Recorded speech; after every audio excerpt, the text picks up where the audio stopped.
Вы знали, что у великих персидских поэтов были дети?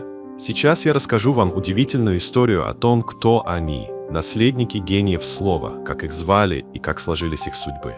Готовы? Тогда усаживайтесь поудобнее, ведь вас ждет путешествие в прошлое, где поэзия переплетается с судьбами людей. Рудаки – отец персидской поэзии. Начнем с Рудаки, которого называют отцом персидской поэзии. Этот великий поэт, живший в IX-X веках, оставил после себя не только стихи, но и сына. Сколько детей? Один сын. Имя – Мухаммад. Судьба. Мухаммад не стал поэтом, но, говорят, увлекался наукой и философией. Видимо, талант отца проявился в нем по-своему. Фирдоуси. Автор Шахнаме. Фирдоуси, создатель великой поэмы Шахнаме, тоже был семьянином. Сколько детей? Одна дочь. И не сохранилась, но известно, что она вышла замуж за знатного человека из Туса. Судьба. Жила скромно, и о ее жизни мало что известно. Возможно, она гордилась отцом, но сама не стремилась к славе. Омар Хайям. Поэт, математик, философ. Омар Хайям, чей Рубай знает весь мир, был человеком науки и искусства. Сколько детей? Ни одного. Почему? Хайям посвятил свою жизнь науке и поэзии, не создав семьи. Его наследие – это его стихи и открытия, которые до сих пор вдохновляют миллионы. Саади, автор Гулистана и Бустана. Саади, мастер слова и мудрец, тоже оставил после себя наследника. Сколько детей? Один сын. Имя – Мухаммад. Судьба. Мухаммад не стал поэтом, но по некоторым данным занимался торговлей. Видимо, коммерция оказалась ближе, чем стихи. Хафиз Ширази. Мастер газели. Хафиз, чьи стихи до сих пор читают наизусть, тоже был отцом. Сколько детей? Один сын. Имя Шах Нуман. Судьба. Шах Нуман не стал известным поэтом, но, говорят, унаследовал любовь отца к философии и мистицизму.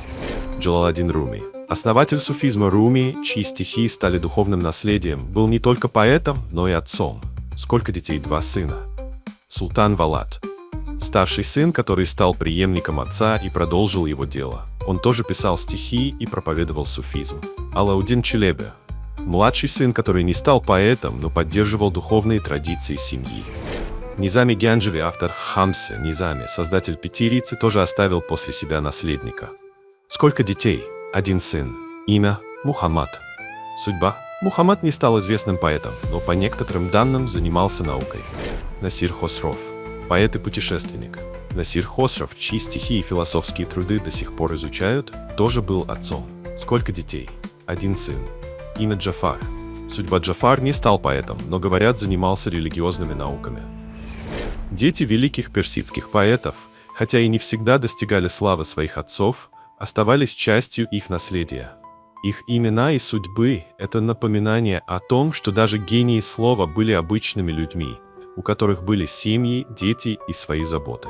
Если вам понравился этот рассказ, поставьте лайк, подпишитесь на канал и поддержите мой труд. Ведь каждая ваша подписка – это вдохновение для новых историй. А если вы знаете другие интересные факты о великих поэтах, пишите в комментариях, давайте делиться знаниями. До новых встреч, друзья! Пусть ваши путешествия в мир истории и поэзии будут такими же захватывающими, как этот рассказ.